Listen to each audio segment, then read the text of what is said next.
Les amis, je dois vous faire une confidence. J'ai à nouveau craqué. J'ai écouté France Info. Mais je vous assure, j'ai pas pu supporter, c'était inadmissible.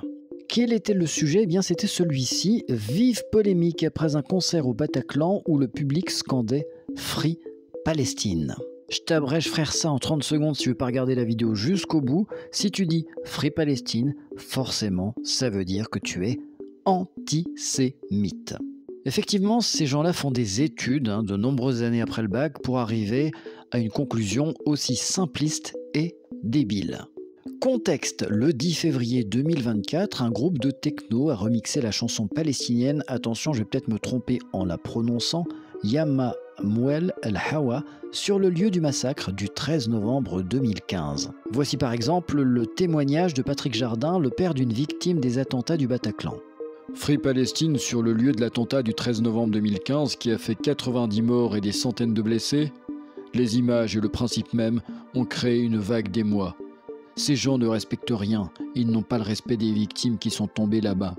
Mais il y a pire avec cette chercheuse du CNRS Florence Bergeau-Blacker. Que dire? Ces jeunes gens ne voient pas qu'ils soutiennent le Hamas, ce qui est le résultat d'une ignorance de ce qu'est et veut le mouvement des frères musulmans. Quand on dit Free Palestine, simplement, on veut que la Palestine soit libérée, que les gens puissent vivre librement et décemment en paix. Voilà ce que ça veut dire, Free Palestine. Et en quoi dire Free Palestine, ce serait une insulte aux victimes qui sont tombées au Bataclan? Au contraire, les victimes du Bataclan sont mortes à cause de l'injustice, et c'est exactement ce qui se passe en Palestine, et notamment à Gaza. Les gens sont tués de façon injuste, et donc il faut le dénoncer. Et il n'y a pas besoin de répondre à la chercheuse qu'elle cherche encore. Parce que pendant qu'on nous emmerde à faire diversion en faisant la guerre des mots, il y a un vrai massacre qui continue à Gaza. Au 23 février 2024, le bilan des victimes dépasse les 29 500 morts et vous vous en doutez, il y a encore plein de personnes sous les débris. Et en France, on vient nous faire chier parce qu'on dit Free Palestine ou parce qu'un maraîcher bio porte un sweatshirt avec l'inscription Free Palestine. Pour soutenir la Palestine, ce maraîcher bio, nommé Mariano, arbore déjà depuis plusieurs années des t-shirts sur son stand.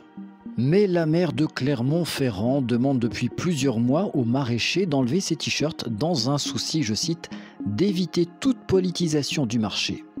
Lorsque les gendarmes sont venus trouver Mariano pour lui demander de retirer ses t-shirts, il y aurait eu une altercation avec un autre homme venu défendre le maraîcher.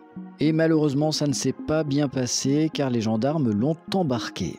Même si vous n'êtes pas fan de la Palestine et que vous n'en avez rien à faire, rendez-vous compte à quel point c'est grave. Mettre un t-shirt ou un pull Free Palestine en France, c'est devenu quasiment interdit, en tout cas très mal vu. Même dire Free Palestine est antisémite. Les libertés en France ne cessent de reculer. Honte à ceux qui n'ont rien fait durant cette période de crise sanitaire avec le pass de la honte, le pass sanitaire puis le pass vaccinal qui a réduit les libertés des citoyens. Et puis cet exemple complètement par hasard, des manifestants à qui on a confisqué des casseroles. Est-ce que vous auriez imaginé ça en France il y a 10 ans? C'est une honte absolue.